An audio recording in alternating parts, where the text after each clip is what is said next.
पंजाब में बाढ़ से हालात बहुत ज़्यादा ख़राब है। यहाँ के अमृतसर में कई गांव ऐसे हैं जो पूरी तरह से पानी में डूबे हुए हैं। ऐसे में इन गांवों तक मदद पहुंचाना बेहद चुनौती भरा काम है। आप तस्वीरें देख रहे हैं। इन हालातों में लोगों तक मदद पहुंचाने के लिए प्रशासन ने ड्रोन का सहारा लिया है। ये तस्वीरें देखिए आप।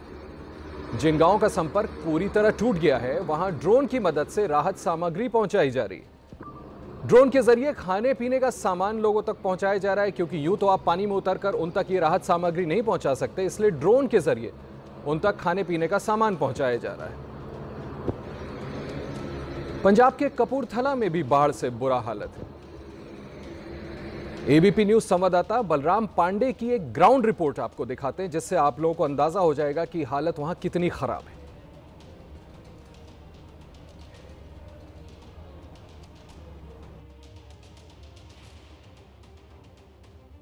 इस वक्त हम कपूरथला के सुल्तानपुर लोधी इलाके में मौजूद हैं और यहाँ पर बाढ़ की चपेट में एक दो गांव नहीं, लगभग 15 से 20 गांव हैं। और आप देख सकते हैं कि बोट के जरिए हम गांव में जाने की कोशिश कर रहे हैं, लेकिन आप देख सकते हैं कि जो गांव में घर बने हुए हैं वो पूरी तरह से जलमग्न हैं।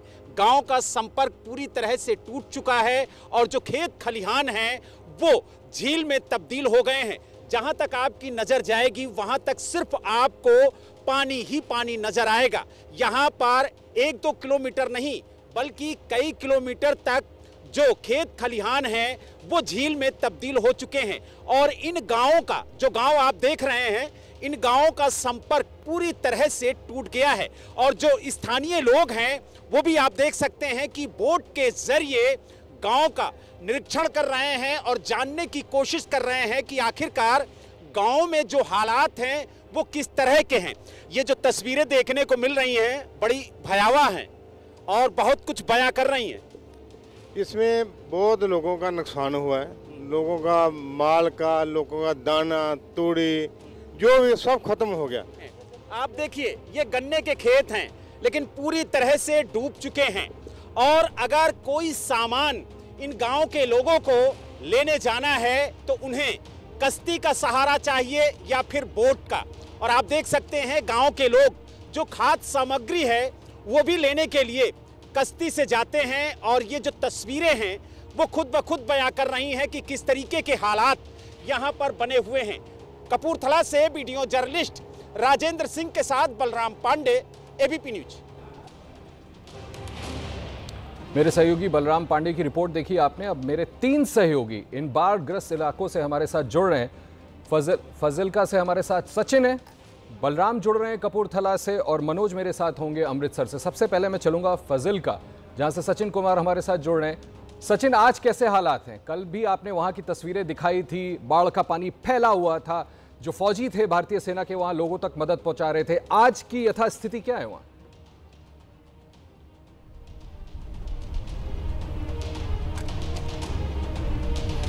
जी आशीष, जो स्थिति है वो कोई बदली नहीं है। सतलुज का पानी अब भी उसी वेग में बह रहा है और वही उफान जो है सतलुज के पानी में है। फिलहाल हम जहां जिस गांव में हैं, यहाँ ये गांव जो है दरअसल फाजिल्का के साथ सटा हुआ जो बॉर्डर, इंटरनेशनल बॉर्डर है, उसके साथ सटा हुआ गांव है। और जो मोहर खेवा इसको बोलते हैं, यहाँ आप देखेंगे ये सड़क है दरअसल जहाँ मैं खड़ा हूँ, और सड़क पूरी तरह पानी में डूबी हुई है। थोड़ा सा पानी का लेवल कम हुआ है, पर यहाँ इस गांव के हालात आप अंदाज़ा लगा सकते हैं। ये आगे जो है सड़क जो है इंटरनेशनल बॉर्डर की तरफ जाती है, जहाँ पे एक गांव है तो मोहार जमशेर, वो तीनों तरफ से घिरा हुआ है सतलुज से, और एकमात्र जरिया जो है बोट है एनडीआरएफ और सेना के। पर उस गांव तक पहुंचना भी कितना मुश्किल है कि ये सिर्फ एक पॉइंट है जहां पे थोड़ा वाहन आ सकता है। इससे आगे ये सड़क जो है पूरी तरह कट रही है, मोबाइल कनेक्टिविटी नहीं है, लोगों से बातचीत नहीं हो पाती है। जो सेना के वाहन हैं, एनडीआरएफ के वाहन हैं, जो बोट्स हैं, वही जाते हैं खाद्य सामग्री लेके, रिलीफ मटेरियल लेके। और यहाँ पे सबसे बड़ी बात है कि फाजिल्का के जो बाकी गांव हैं उनमें मोबाइल कनेक्टिविटी अच्छी है, पर इन गांवों में ये जो कुछ गांव हैं इनमें मोबाइल कनेक्टिविटी भी उतनी अच्छी नहीं है, जिसकी वजह से लोगों को मुश्किल जो है आ रही है। सामने आप देखेंगे जी जी जी बिल्कुल। जी, तस्वीरों में आपने भली भांति दिखाया कि किस तरह से आज भी हालात वहाँ ऐसे ही बने हुए हैं फजिल्का में। मैं अब चलता हूँ अमृतसर मेरे सहयोगी मनोज के पास। मनोज, आप पिछले कुछ दिनों से वहाँ लगातार हैं, अमृतसर की तस्वीरें हम तक पहुँचा रहे हैं। अभी एक बड़ी खबर ये भी आई कि प्रधानमंत्री खुद 9 तारीख को बाढ़ग्रस्त इलाकों में जाएंगे। आज अमृतसर की तस्वीर क्या है? क्या वहाँ पर लोगों को कुछ राहत मिल सकी है? पानी का स्तर अभी भी उतना ही देखने को मिल रहा है मनोज, जो आप लगातार दिखाए जा रहे हैं?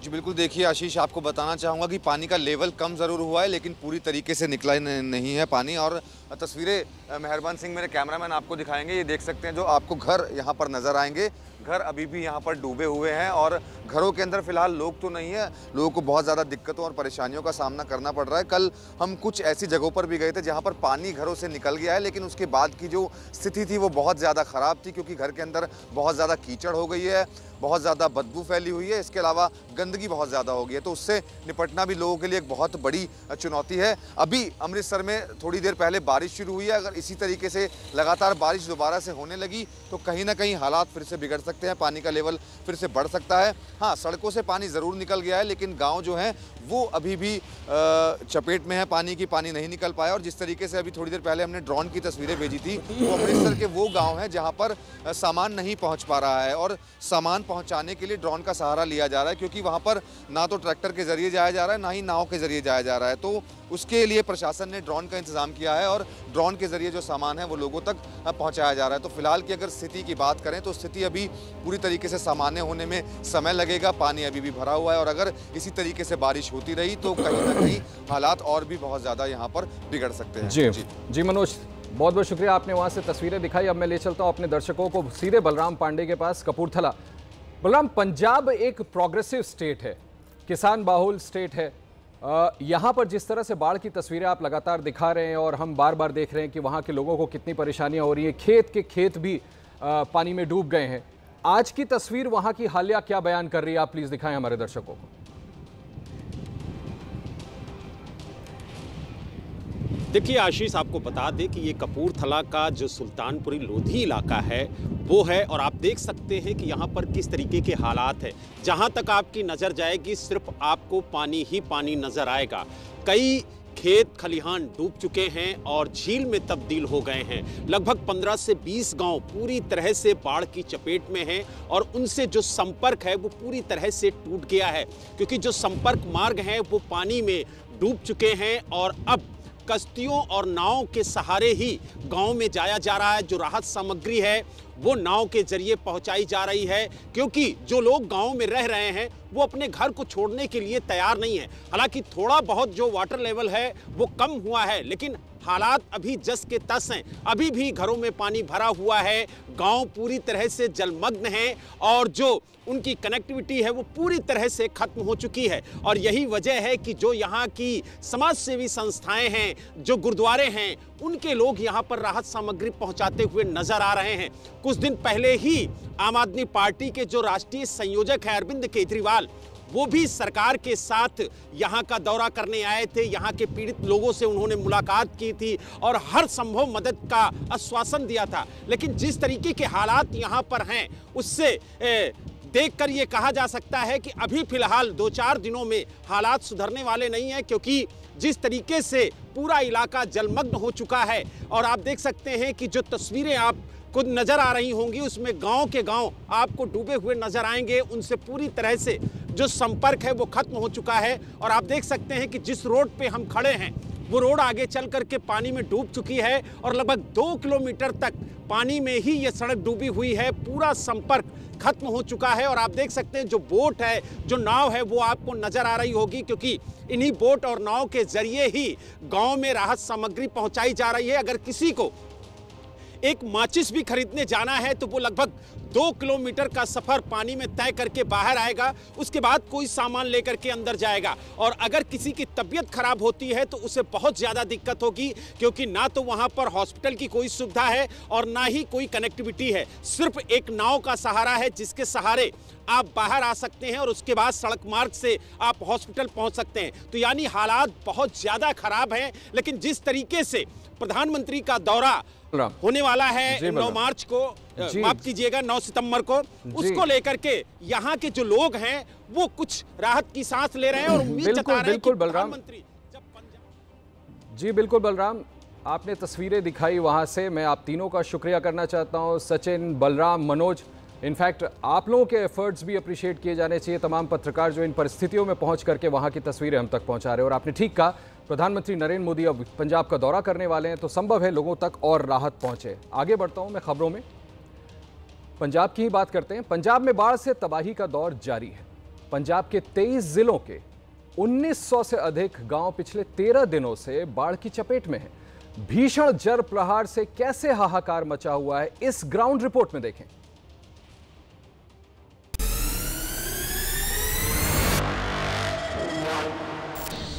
पंजाब यानी 5 नदियों की भूमि। आज ये नदियां ही पंजाब की भूमि के लिए प्राण घातक बन रही हैं। बाढ़ के बाद नदियों की उफनती लहरें पंजाब को पीड़ा पहुंचा रही हैं।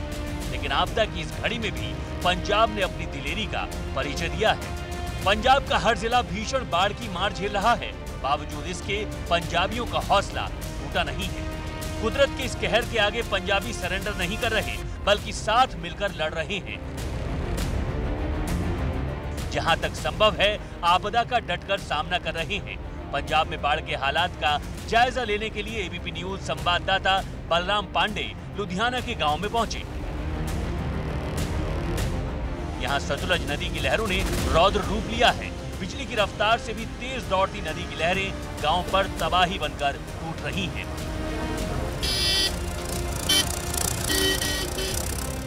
ऐसे में सतलुज नदी के तट पर लहरों को रोकने के लिए स्थानीय लोग बांध बनाने में जुटे हैं। इनका हौसला और हिम्मत देखिए। रात के 1 बजे जब एबीपी न्यूज संवाददाता यहां पहुंचे, तब भी ये लोग बांध के काम में जुटे हुए थे।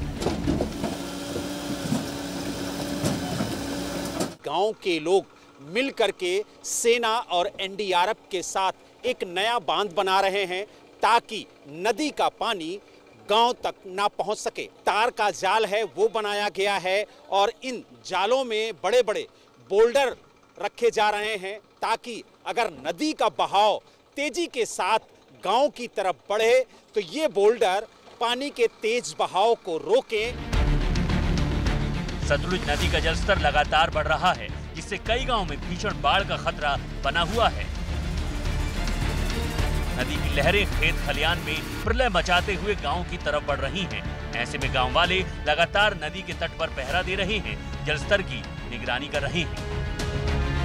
लुधियाना में भी सतलुज नदी का पानी जो है वो लगातार बढ़ रहा है। यही वजह है कि लुधियाना के तमाम गांवों पर जो बाढ़ का खतरा है वो मंडरा रहा है और नदी खेतों को काटती हुई आगे बढ़ रही है। गांव के लोग रात दिन यहाँ पर पहरा दे रहे हैं, देख रहे हैं किस तरीके से गांव को सुरक्षित रखा जाए, किस तरीके से गांव में पानी आने से रोका जाए। लुधियाना के 15 गांव पर बाढ़ का खतरा मंडरा रहा है। इसके अलावा शहरी इलाकों में भी सैलाब के आने की आशंका है। यही वजह है कि मुख्य बांध बह जाने के बाद स्थानीय ग्रामीण, सेना और एनडीएफ के जवान मिलकर 500 मीटर पहले नया बांध बनाने के लिए मशक्कत कर रहे हैं ताकि बाढ़ के पानी को गांव में आने से रोका जा सके। पंजाब को तो बचाना है, हमने लुधियाना बचाना पड़ेगा ना, इसलिए सारे लोग हमारे साथ सहयोग दे रहे हैं। इस टाइम तो पंजाब को बचाना है, लुधियाना को बचाना है, इसके लिए हमें सेवा करनी पड़ेगी। पंजाब वैसे तो देश का पेट भरता ही है, विपदा की इस घड़ी में भी वो पंजाबियत को पूरी शिद्दत के साथ निभा रहा है। रात में भी लंगर सेवा चल रही है।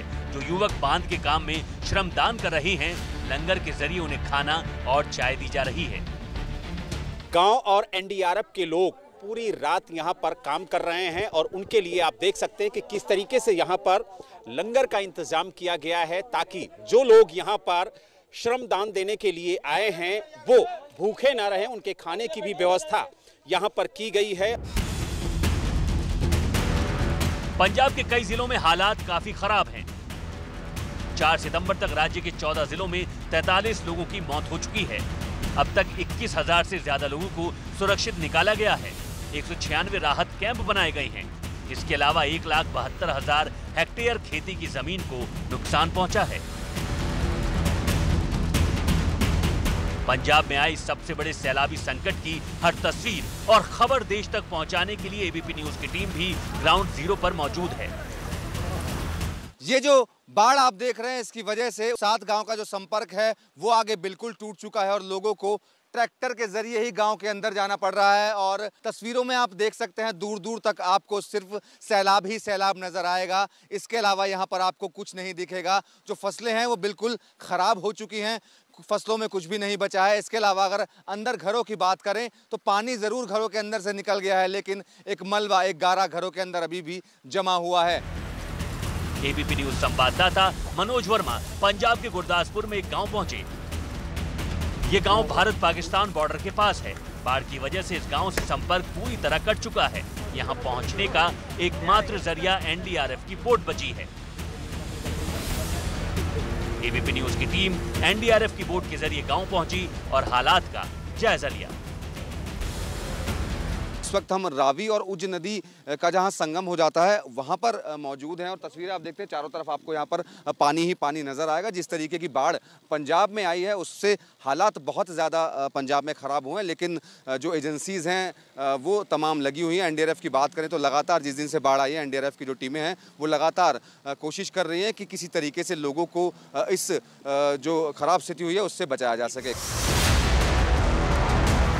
एनडीआरएफ ने यहां 26-27 अगस्त से रेस्क्यू ऑपरेशन शुरू किया था। बॉर्डर से लगे इन गांवों से 1500 से ज्यादा लोगों को सुरक्षित निकाला गया। हमारी डिप्लॉयमेंट इधर है और अभी तक हमारी इस प्रकार की जिस बोट पर अभी हम हैं तो 1500 से अधिक हमने यहाँ पर इवैक्यूएशन किया है इसी प्रकार की बोट के माध्यम से। इसके अलावा अन्य कई माध्यम से भी हमने इवैक्यूएशन किया है। वहीं पंजाब के अमृतसर जिले में भी हालात अच्छे नहीं हैं। एबीपी न्यूज की टीम यहां के रामदास इलाके में पहुंची। यहां का सरकारी स्कूल बाढ़ के पानी में आधा डूब चुका है। बाढ़ को आए कई दिन हो चुके हैं, लेकिन पानी उतरने का नाम नहीं ले रहा। स्थानीय लोग इस पानी के बीच से ही गुजरकर आने जाने को मजबूर हैं। तस्वीरों में आपको चारों तरफ पानी नजर आएगा और लोग जूझते हुए भी नजर आएंगे और जो लोग आगे जाना चाहते हैं वो इस तरीके से ट्रैक्टर का इस्तेमाल कर रहे हैं। अब पूरी सड़क जलमग्न है और गाड़ी बड़ी धीरे धीरे वहां से आ रही है और आगे जितने भी गांव हैं वो डूब चुके हैं। तो कहीं ना कहीं जो पानी है वो अभी नहीं निकला। पंजाब के फजिल्का में भी बाढ़ की सबसे भीषण मार है। फजिल्का के कई गांव बाढ़ में डूबे हैं। इस संकट के बीच सेना के जवान यहां देवदूत बने हैं। वो बाढ़ में फंसे लोगों को राहत सामग्री पहुंचा रहे हैं। इसके साथ ही लोगों को सुरक्षित बाहर भी निकाल रहे हैं। एबीपी न्यूज संवाददाता सचिन कुमार फजिल्का के तेजा रहेला गांव पहुंचे। यहां एक ऊंचाई वाले इलाके से उन्होंने अपने कैमरे में तस्वीरें रिकॉर्ड की तो पता चला कि न सिर्फ भारत बल्कि पाकिस्तान में भी सतलुज नदी की लहरों ने काफी विनाश किया है। बॉर्डर पार के भी कई गांव भीषण बाढ़ की चपेट में हैं। बोट में सेना के जवान हैं जो तेजा रहेला गांव तक जो है राहत सामग्री लेके जा रहे हैं और ये राहत सामग्री जो है दिल्ली से आए हुए जो लोग हैं वो ये राहत सामग्री लेके आए हैं। जो जवान हैं वो अपना काम कर रहे हैं इस समंदर में जो ये सतलुज समंदर में परिवर्तित हो चुकी है। इसमें से अब फाजिल्का में भारत पाकिस्तान सीमा पे जो अंतिम गांव है तेजा रहेला वहाँ तक ये बोट जाएगा और वहाँ ये सामान जो है वो डिस्ट्रीब्यूट किया जाएगा। फिलहाल पंजाब के लोगों को अभी बाढ़ से राहत मिलती नजर नहीं आ रही। खबर है कि अगले कुछ दिनों में प्रधानमंत्री मोदी बाढ़ प्रभावित राज्यों का दौरा कर सकते हैं। पीएम मोदी के दौरे को देखते हुए केंद्र की तरफ से पंजाब के लिए कुछ राहत राशि का ऐलान किया जा सकता है, लेकिन यहाँ तारीफ तो पंजाब के लोगों की करनी चाहिए जो मिलकर मुश्किल की इस घड़ी का सामना कर रहे हैं।